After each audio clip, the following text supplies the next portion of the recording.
up, guys? Erin here with Adventures with Erin, and today I wanted to talk about self-doubt. This is actually going to be one of the first videos that I'm filming. I'm filming a ton of videos in the next week or so, but the reason why I want to start with this one is because I actually did a go live yesterday.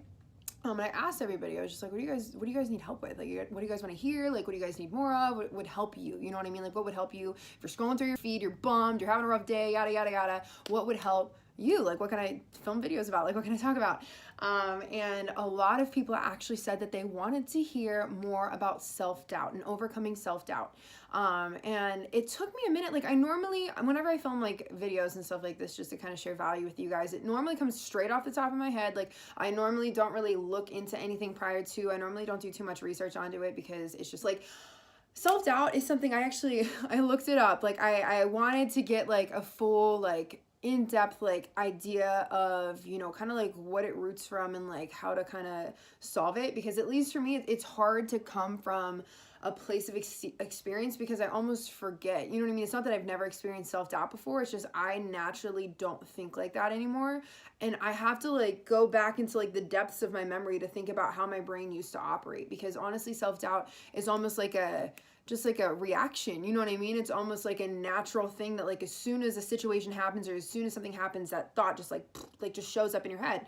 And for me, this journey of kind of overcoming that started a long time before I really got into my personal development like side, and before I really started reading, listening to podcasts, watching YouTube videos and stuff like that. I don't know what age I even was. It must have been like 20, 21. I just started thinking more about like, I don't know, just how I was living my life, you know what I mean? And like, your world really just is the thoughts that you have. Like, you could look fine on the outside, but it doesn't matter. Like, that's not your world, that's not your life, because your life is only what you're experiencing. So like, I don't know what you're experiencing. I can't hear your thoughts. Like, you could tell me something polar opposite and I have absolutely no other reason but to believe what you're saying. Like, I have no reason to not believe what you're saying. You know what I'm trying to say? This is like not coming out right, but I have no reason to not believe you whenever you're like, everything's great, I love my life, blah, blah, blah, blah. You are the only person that knows what's going on in here. So this is the only thing that matters for your life experience. Like, all the thoughts that you have in your head is the only thing that matters for you. Like, I don't need other people to think differently, because the only thing that I'm experiencing is my own thoughts. You know what I mean? Like, I don't have to shift other people's thought processes, because the only thing I'm personally experiencing is my own thoughts. I want to shift other people's thought processes because I know what it's like to come from a place of just doubting yourself all the time, and I know what it's like to get past that, you know what I mean? And automatically, like, this isn't something where like I come up and immediately I'm just like, oh my God, like, and I'm doubting myself or I'm comparing myself or it's an unhealthy thought. Like, I immediately, even if there is, because sometimes obviously like everybody slips up sometimes, so sometimes something will happen and I'll just like kind of jump to a negative thought naturally, and I catch it almost within seconds. Like, it's so just, I don't know, just quick for me now, because I've conditioned myself to think this way. So at least for me, and I'm gonna read off, I actually do have an article pulled up because I wanted to get like real facts for you guys, but for at least me personally, I just started thinking about it, and I was like looking at all these successful people, looking at all these happy people, and I was like, that happy person is not happy because they're thinking the way that I'm thinking. Like, this is not the thoughts of someone who is happy with their life, and I want to be that, you know what I mean? Like, I want to do that, and I don't want it to be this fake shell of a happy person when in reality I'm like staring at my ceiling and laying in my bed all day. Like, I want to be happy to my core. I want to be true to myself, and I really want to experience that, because that's what I want my life experience to be. Like, I want to enjoy it, and I want to love it, and I want to be really happy. And I think you have to eliminate self-doubt if you're going to do that. You know what I mean? Like, obviously, I don't know. I'm just speaking from a place of experience and just my own personal opinion.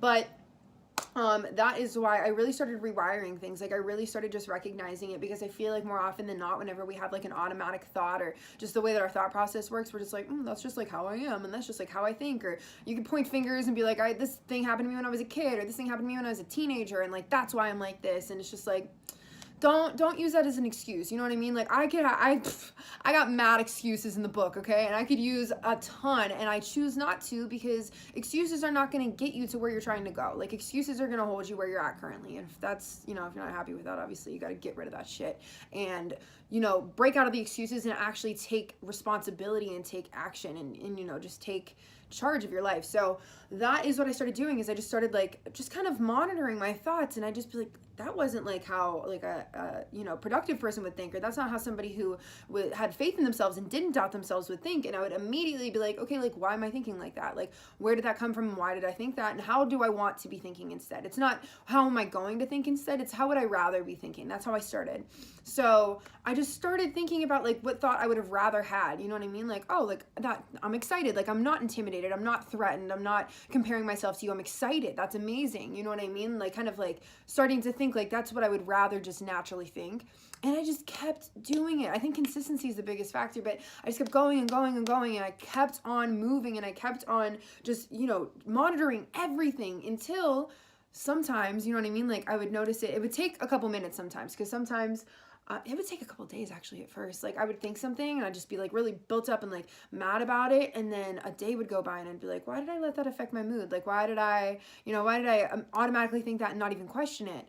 And then the time frame just got shorter and shorter and shorter, down to like, you know, less than a day, a couple hours, couple minutes, couple seconds. Now I'm at a couple seconds where like I immediately, sometimes it's even natural, or I'm just like, that's amazing. Like things that I used to think, you know, just negative thoughts about, and things that I used to be intimidated about.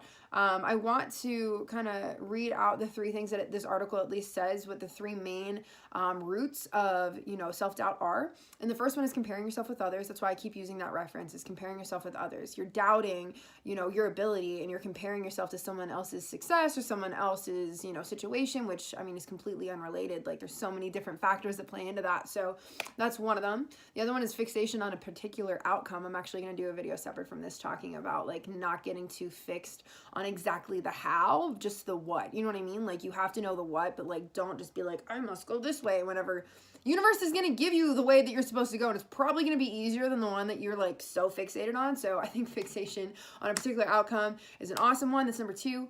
And then number 3 is feeling like an imposter. I'm actually going to read kind of what this article says, at least because this one I had to read it to kind of understand what they were saying. But feeling like an imposter. You feel like you don't deserve any of your accomplishments, or that you got to where you are by pure fluke. You may be suffering from this condition if you have those, you know, qualities. So obviously it says that they're not talking about people that end up with some successes by sheer luck, but about those who underestimate their own achievements. So like, not just like if you hit the lottery, like you can't be like, do I deserve this? Like I'm an imposter. Maybe, I don't know. But I think what they're talking about is like, you know, you working for something and like getting like amazing success and almost feeling like, do I deserve this? Am I good enough? Like, blah, blah, blah, blah, blah. And like, just, you know, that's, I think the third one, that's the last one actually, of the root of self-doubt. So those are the 3 main ones.